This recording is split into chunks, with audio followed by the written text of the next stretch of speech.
শুরু হয়েছে নির্বাচনের কাউন্টডাউন।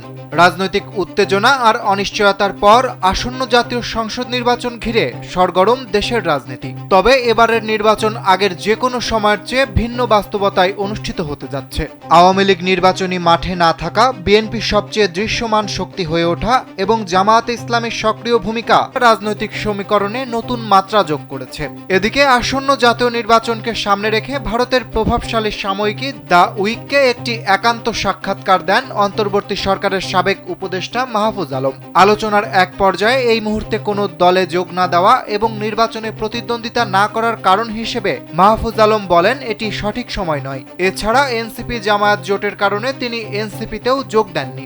এ সময় তিনি বলেন, জামায়াতের রাজনীতি এবং এই ধরনের আদর্শিক দ্বিমেরু রাজনীতি নিয়ে তিনি কথা বলেছেন। যেমন জামায়াত এবং আওয়ামী লীগ হলো একে অপরের অল্টার ইগো বা পরিপূরক সত্তা।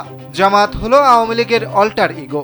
সুতরাং আওয়ামী লীগ এখানে থাকলে জামায়াত থাকবে, আর জামায়াত থাকলে আওয়ামী লীগ থাকবে। তিনি আরো বলেন, আমরা তাদের বর্তমান অবস্থায় চাই না। তারা নিজেদের পরিবর্তন করতে পারে, তারপর বাংলাদেশের মানুষের কাছে আসতে পারে।